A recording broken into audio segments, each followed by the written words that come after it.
ದರ್ಶನ್ ಹಾಗೂ ಇತರೆ ಆರೋಪಿಗಳನ್ನು ಬಳ್ಳಾರಿ ಜೈಲಿಗೆ ಶಿಫ್ಟ್ ಮಾಡುವ ಬಗ್ಗೆ ಸಲ್ಲಿಕೆಯಾದ ಅರ್ಜಿ ವಿಚಾರಣೆ ಇಂದು ನ್ಯಾಯಾಲಯದಲ್ಲಿ ನಡೆಯಲಿದೆ. ಪರಪ್ಪನ ಅಗ್ರಹಾರ ಜೈಲು ಅಧಿಕಾರಿಗಳು ನ್ಯಾಯಾಲಯಕ್ಕೆ ಅರ್ಜಿ ಸಲ್ಲಿಕೆ ಇಂದು ಸ್ಥಳಾಂತರ ಕೋರಿರುವ ಅರ್ಜಿ ವಿಚಾರಣೆ ನಡೆಯಲಿದೆ.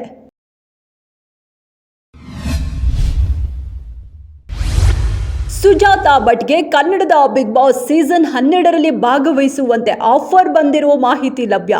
ಅನನ್ಯ ಭಟ್ ಕೇಸ್ನಿಂದ ರಾಜ್ಯದೆಲ್ಲೆಡೆ ಫುಲ್ ಫೇಮಸ್ ಆಗಿರೋ ಸುಜಾತಾ ಭಟ್ ಕಿಚ್ಚ ಸುದೀಪ್ ಅವರ ನಿರೂಪಣೆ ಮಾಡಲಿರೋ ಬಿಗ್ ಬಾಸ್ ಇದೇ 28ರಿಂದ ಆರಂಭವಾಗಲಿದೆ. ಕಂಟೆಸ್ಟೆಂಟ್ಗಳು ಯಾರು ಎನ್ನುವುದು ಇನ್ನೂ ರಿವೀಲ್ ಮಾಡಿಲ್ಲ.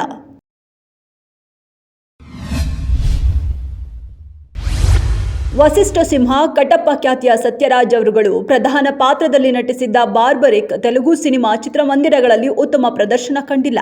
ಸಿನಿಮಾ ಚೆನ್ನಾಗಿದ್ರೂ ಯಾಕೆ ಜನ ಬರ್ತಿಲ್ಲ? ನಮ್ಮದೇ ಭಾಷೆಯ ಒಳ್ಳೆಯ ಸಿನಿಮಾ ಏಕೆ ನೋಡುತ್ತಿಲ್ಲ ಎಂದು ಮೋಹನ್ ಪ್ರಶ್ನೆ. ಪ್ರೇಕ್ಷಕರಿಗೆ ತಮ್ಮ ಸಿನಿಮಾ ಇಷ್ಟವಾಗದಿದ್ದರೆ ನನ್ನ ಚಪ್ಪಲಿಯಲ್ಲಿ ನಾನೇ ಹೊಡೆದುಕೊಳ್ತೀನಿ ಎಂದಿದ್ದ ನಿರ್ದೇಶಕ ತಮ್ಮ ಚಪ್ಪಲಿಯಲ್ಲಿ ತಾವೇ ಹೊಡೆದುಕೊಂಡಿದ್ದಾರೆ. ನಿರ್ದೇಶಕ ಮೋಹನ್ ಶ್ರೀವತ್ಸ. ಬಾದ್ಶಾ ಕಿಚ್ಚ ಸುದೀಪ್ಗೆ ಇಂದು ಹುಟ್ಟು ಹಬ್ಬದ ಸಂಭ್ರಮ. 52ನೇ ವಸಂತಕ್ಕೆ ಕಾಲಿಟ್ಟಿದ್ದಾರೆ ನಟ.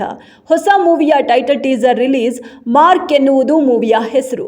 ಮೈನವಿರೇಳಿಸುವಂತೆ ಇದೆ ಮಾರ್ಕ್ ಸಿನಿಮಾದ ಬ್ಯಾಕ್ಗ್ರೌಂಡ್ ಮ್ಯೂಸಿಕ್. ಇದು ಕಿಚ್ಚ ಸುದೀಪ್ ಹಾಗೂ ವಿಜಯ್ ಕಾರ್ತಿಕೇಯ ಮತ್ತೊಂದು ಜಯಬೇರಿ ಬಾರಿಸಲು ಇಬ್ಬರು ರೆಡಿಯಾಗಿದ್ದಾರೆ.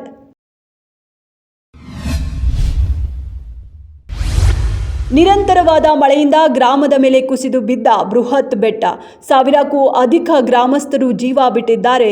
ಅದೃಷ್ಟ ಎನ್ನುವಂತೆ ಓರ್ವ ಮಾತ್ರ ಬದುಕುಳಿದಿದ್ದಾನೆ. ಪಶ್ಚಿಮ ಸುಡಾನ್ನ ಉಮೋ ಜಿಲ್ಲೆಯ ಟಾರ್ಸಿನ್ ಗ್ರಾಮದ ಮರ್ರಾ ಪರ್ವತದ ಪ್ರದೇಶದಲ್ಲಿ ನಡೆದಿದೆ. ಇಡೀ ಗ್ರಾಮದ ಮೇಲೆ ಕುಸಿದು ಬಿದ್ದ ಬೃಹತ್ ಬೆಟ್ಟ.